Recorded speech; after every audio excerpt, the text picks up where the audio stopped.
우리 부천의 신입기수분들이 법원 실습을 가서 감탄했던 물건을 한번 잠깐 이야기를 하고 넘어가도록 할게요. 이 물건은 이제 김포에 있는 아파트인데요. 감정가 4억 3,200만 원에 최저가 3억 200만 원에 진행하고 있었던 물건입니다. 이제 이 법원 다들 한 번씩 가보셨으면 아시겠지만 이게 가장 놀랄 일은 27명이 입찰했다는 겁니다.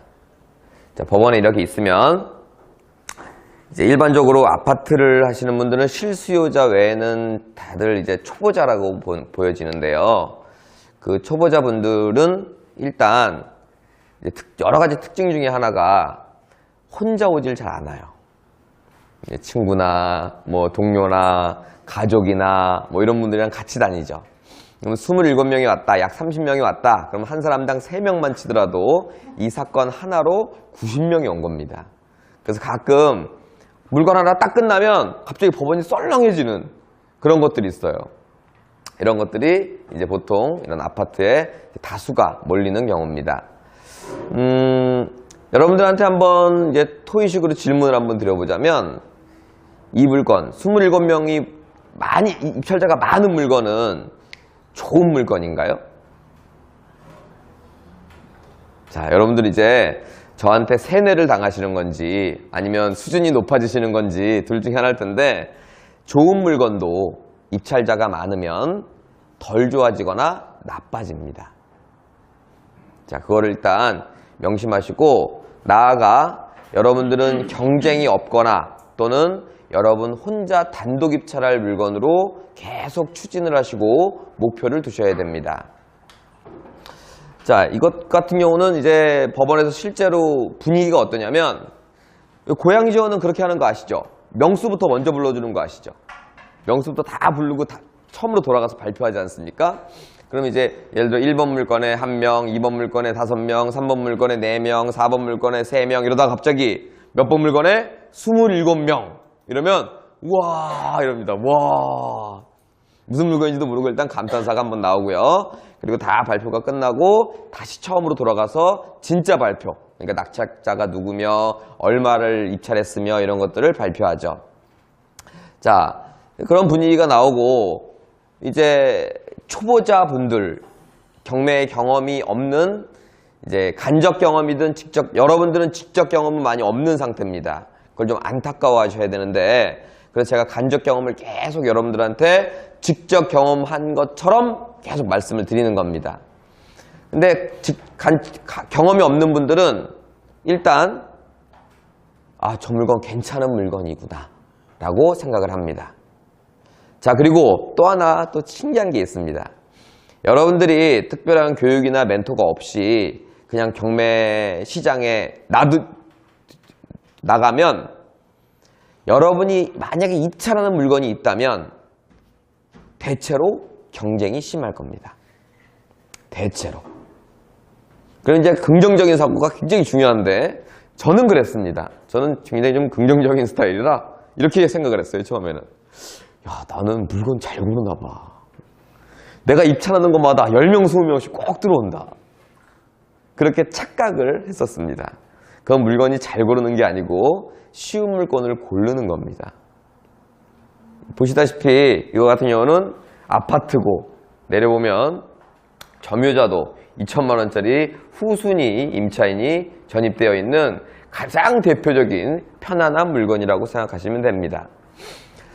자, 그런데 이 말씀을 왜 드리냐면 여러분들은 제가 입찰자가 적거나 여러분 단독으로 할 수 있는 물건을 찾아라 라는 말씀을 드렸는데 제가 처음에 여러분들 얼굴 처음 뵀을 때 무슨 얘기를 했냐면 첫 번째, 출석 잘해라는 얘기를 했어요. 두 번째, 쌀 때 사서 비쌀 때 팔라는 얘기를 했습니다. 기억이 이제 새록새록 하실 텐데 오히려 이런 기억은 신입 기수분들이 더 기억이 잘 나실 거예요.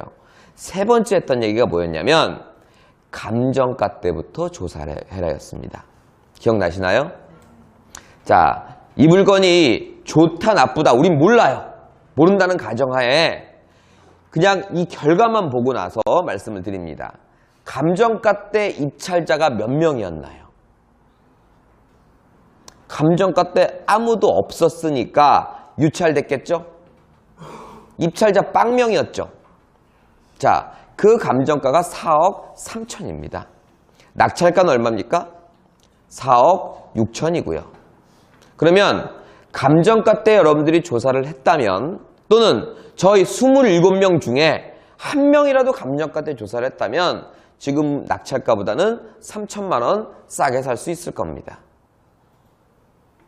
맞죠? 자, 조금 결과에 대해서 조금 내용을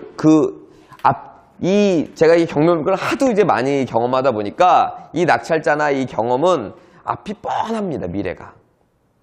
자, 이 오늘, 즉 입찰 당일날 낙찰 받으신 이 1등은 기분이 좋을까요, 나쁠까요?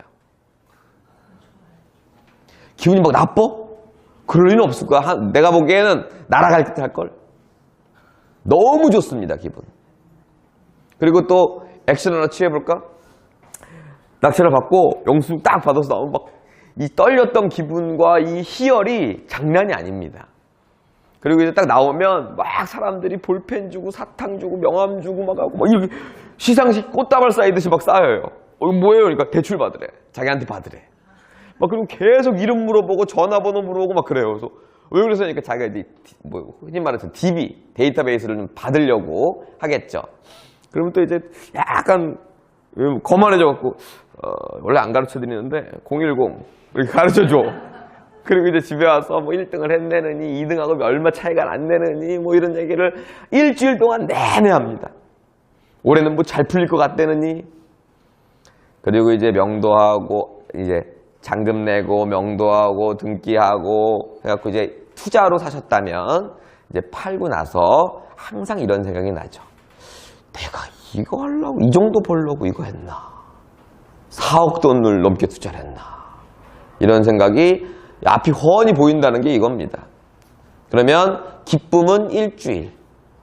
그리고 이런 1등이 그러면 그렇게 기뻤다면 계속 경매를 해야 될 거 아니겠습니까? 경매 시장에 이제 안 보입니다.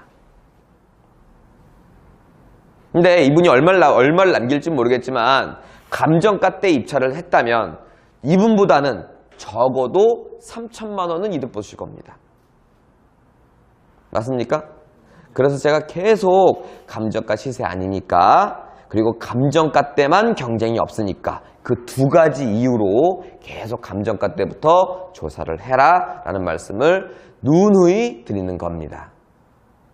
자, 그러면 여러분들 감정가 때 이제 이걸 입찰을 딱 했어요. 4억 3,240만 100원에 입찰을 했어. 그럼 당연히 1등이죠. 입찰자 수 몇 명이에요? 한 명이죠? 그럼 여러분들 단독 입찰! 오! 막 이럴까? 여기서부터 주의사항이 나오는 겁니다. 27명 입찰해갖고 1등 할 땐 기분은 끝내주나 수익은 안 나고 단독 입찰이 딱 되는 순간 이거 뭐지? 내가 권리 분석 제대로 한 거야? 아니면 시세 파악은 잘 한 거야? 내가 못 본 게 있나? 뭐 다양한 그러니까 기쁨이 90대 1등을 27명이 1등을 하면 90이 기쁨이고 10 정도는 약간 앞으로의 걱정이 있어요. 그래도 초보자니까. 근데 한 명이 입찰에 낙찰을 받잖아요. 그럼 이제 기쁨이 10이 되고 초보자가 있을 때 90이 약간 걱정이 됩니다. 그리고 더군다나 이런 걱정. 이거 내가 안 들어가서는 유찰되는 거 아니야. 그럼 3억 200 아니야. 그럼 거기서 낙찰될 거 아니야. 그 사이에서. 이러한 돈적인 걱정까지 막 밀려오기 시작합니다.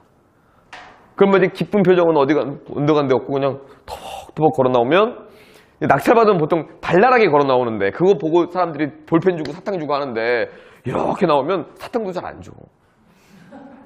낙찰자를 막 찾고 있어. 하지만 돈이 되는 건 바로 이 감정가 때입니다. 주의사항을 말씀드리는 건 이겁니다.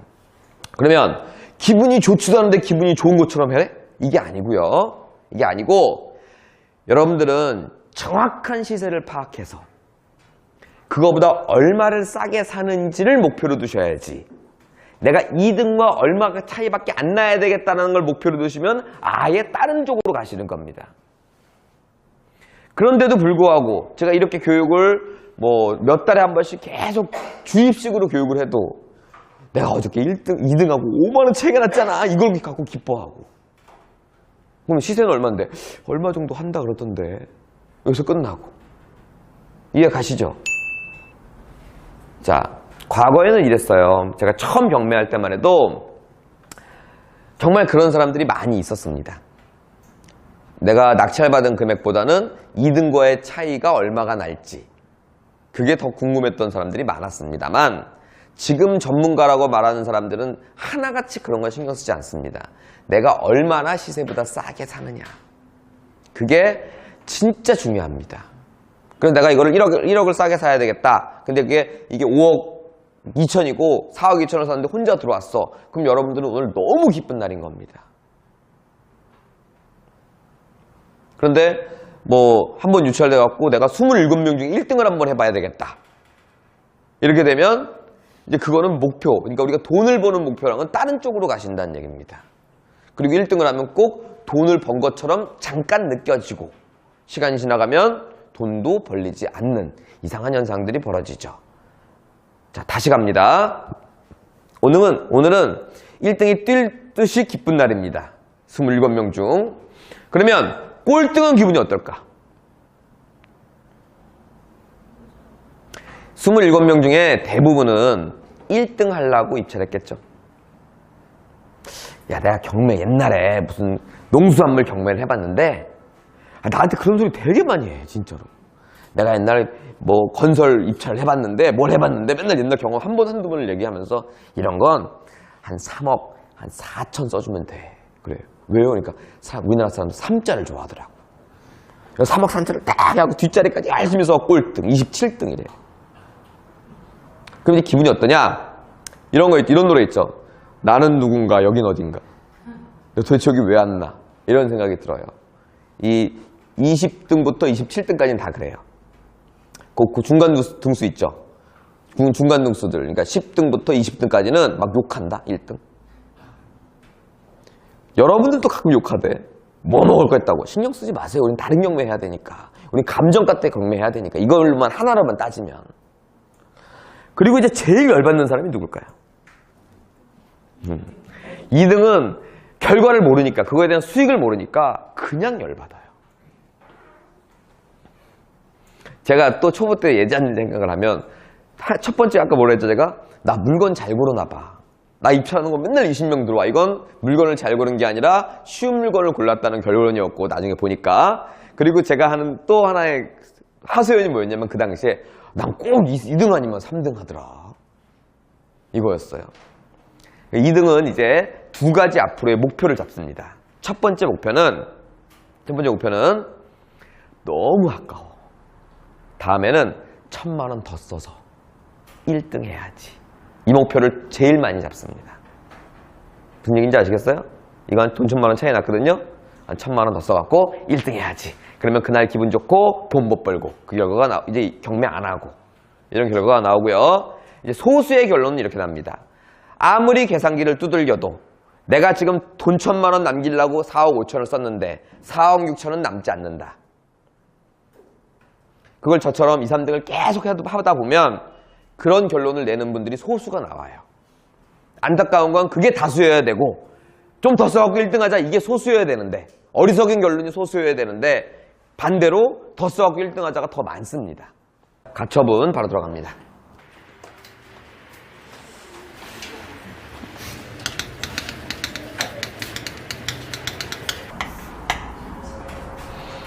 자, 다시 한번 말씀드리지만 제가 특수 물건, 특수 권리 그러면 말소 기준 권리보다 후순위에 있는 권리는 안 합니다.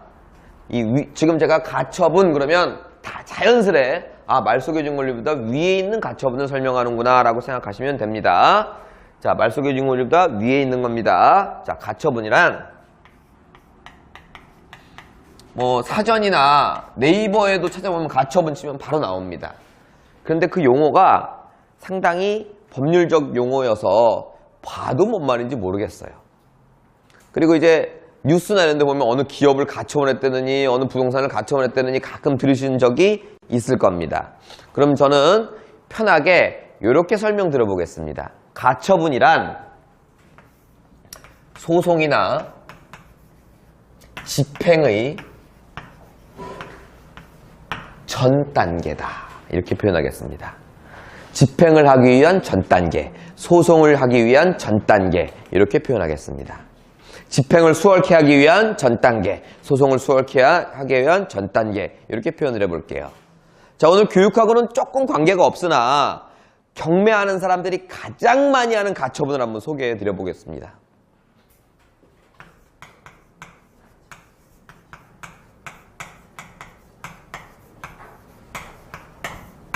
자, 경매하는 사람들이 가장 많이 한다. 즉, 여러분들도 앞으로 가장 많이 활용할 가능성이 있답니다. 점유이전 금지 가처분입니다. 이건 소송의 전 단계가 아닌 집행의 전 단계다 보니 여러분들이 자주는 아니지만 가끔 사용하실 일이 있을 겁니다. 집행이란 뭡니까? 어떤 경매 물건을 낙찰받아 거기 있는 점유자와 협의가 안 됐을 때 법원을 통해서 집행하는 걸 얘기하는 겁니다. 제가 좀 전에 뭐라 그랬죠? 집행의 전 단계.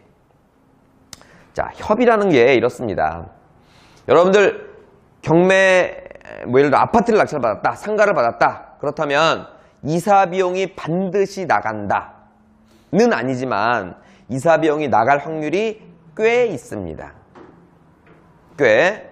학원에서 낙찰받은 물건들이 그런 거 없이 처리가 된다고 해서 여러분들이 하는 게 이사 비용이 안 나간다 이렇게 생각하시면 안 됩니다. 뭐 학원에서 이번에 이사 비용 없이 재계약했고요. 뭐 관리비도 다 그쪽에서 내기로 했으니까 잘 해결됐습니다.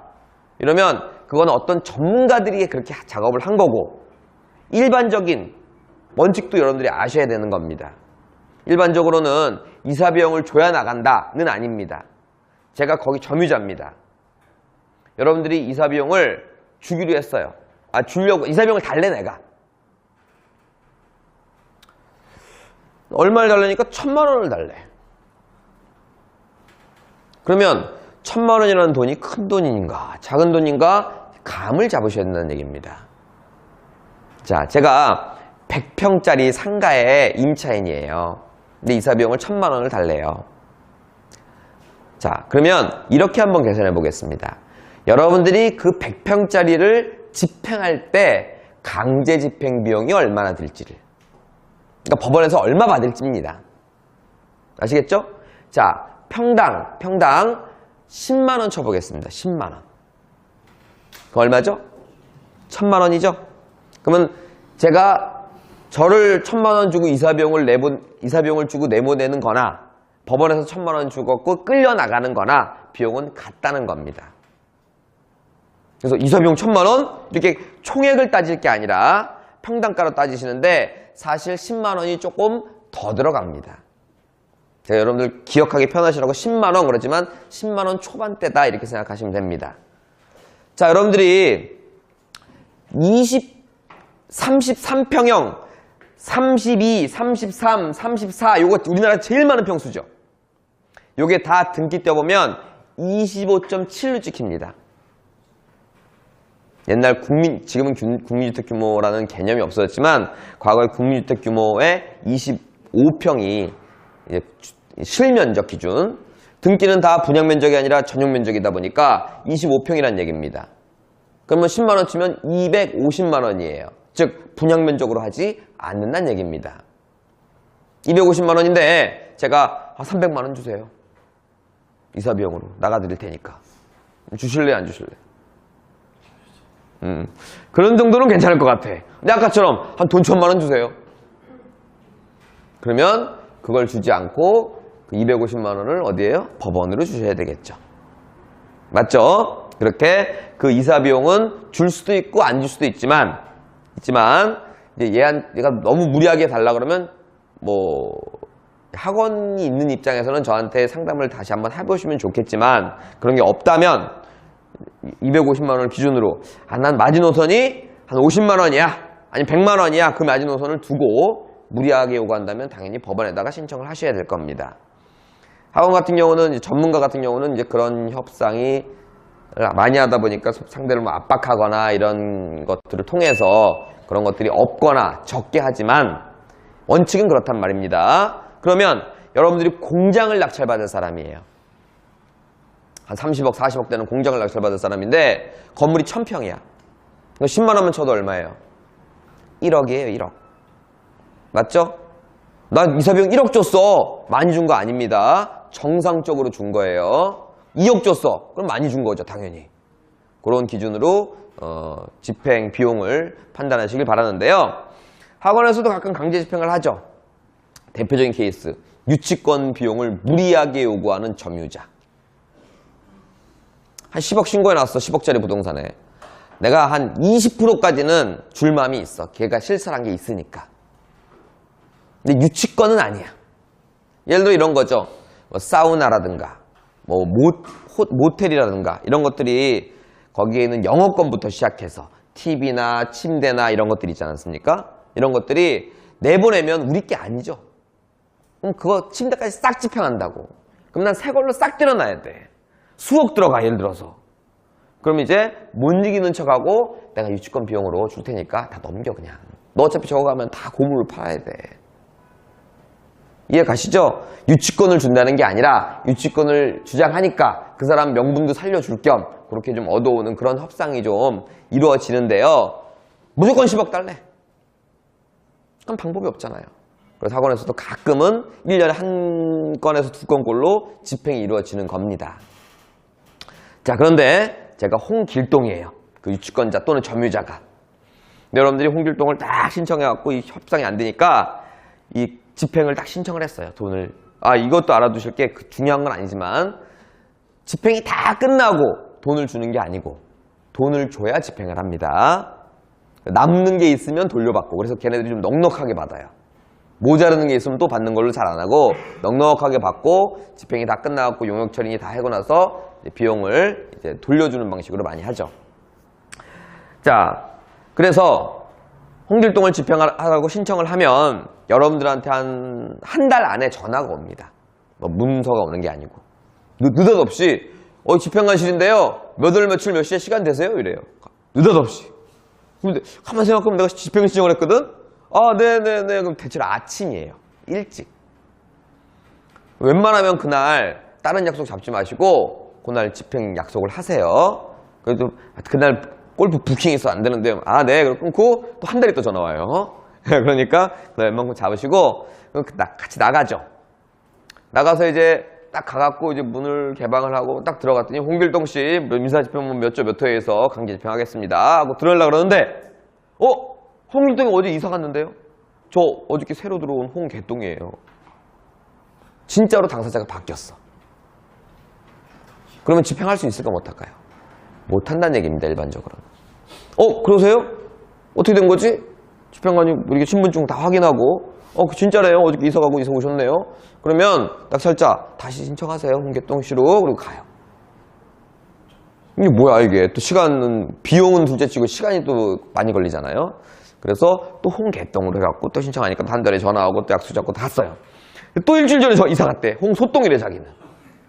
그래서 조금 과장된 가정으로 제가 끊임없이 점유자를 바꿀 수만 있다면 여러분들은 죽어도 그 집에 점유를 못한다는 얘기입니다. 점유를 못한다는 건 팔거나 임대놓거나 들어가 살거나 사용수익 모두가 다 굉장히 곤란한 지경에 이르게 된다는 얘기입니다. 자, 지금 제가 무슨 설명하다 이 집행까지 나왔습니까? 이 얘기가. 그렇습니다. 자, 이거 조금 쉽게 풀어볼까요? 점유 이전 금지. 점유 이전 금지입니다. 이거 무슨 말이에요? 거기 있어라. 좋아요. 제가 제 나름대로 해석을 해볼게요. 이사 가지 마. 맞죠?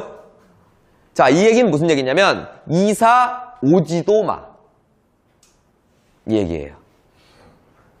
자, 점유이전 금지 가처분을 하고 홍길동을 신청을 했는데 집행을 하러 오니까 홍개똥이가 있습니다. 그러면 집행관은 홍개똥이를 홍길동이로 보고 그냥 집행합니다. 너 이사 오지 말랬지? 하고.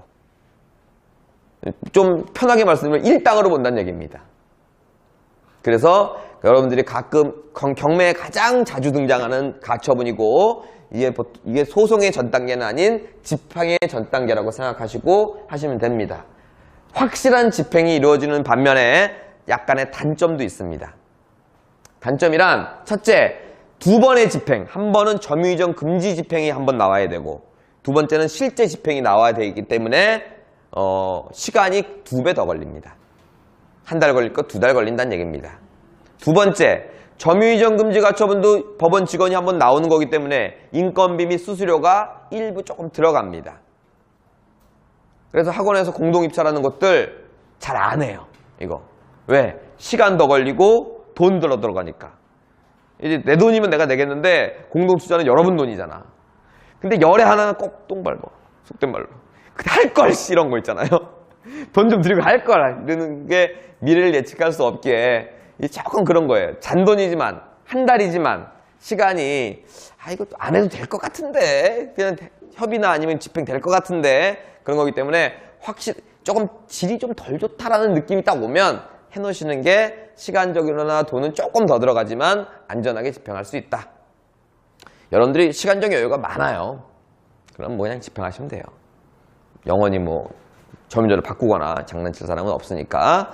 하여튼 이런 것들이 간혹은 유용하게 쓰인다 라고 말씀을 드리는 거고요. 이제 본격적으로 여러분들 오늘 특수물건에 대한 가처분을 한번 예를 들어보도록 하겠습니다. 이건 지워볼게요.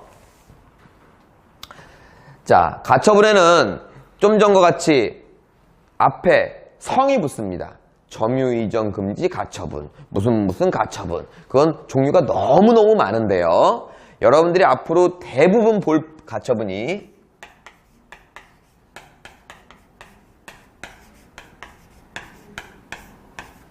처분 금지 가처분입니다. 아까 점유이전 금지 가처분은 뭐였죠? 이사 가지 마, 이사 오지 마. 처분 금지 가처분은요? 팔지 마, 사지 마. 이런 겁니다. 처분 금지 가처분, 소유권에 의한 처분 금지 가처분은 그 등기부등본을 보면 증여, 교환, 매매, 일체 양도행위 금지 이렇게 나와 있고요. 근저당권, 전세권 등 일체 설정행위 금지 이렇게 나와 있습니다. 그런 건 팔지 마, 돈 빌리지 맙니다. 다시 말하면 사지 마, 돈 빌려주지 맙니다. 등기에 나와 있으니까 당연히 살 사람도 등기 보고 살 거고 돈 빌려줄 사람도 등기 보고 빌려줄 거기 때문에 그걸 같이 내포하고 있는 의미입니다. 자, A가 B한테 매매를 합니다. 계약금과 잔금은 B가 A한테 다 줬는데요. A가 소유권 이전을 해주지 않고 있습니다. 차일패일 미루다가 이제는 엉뚱한 생각까지 하는 것 같아요.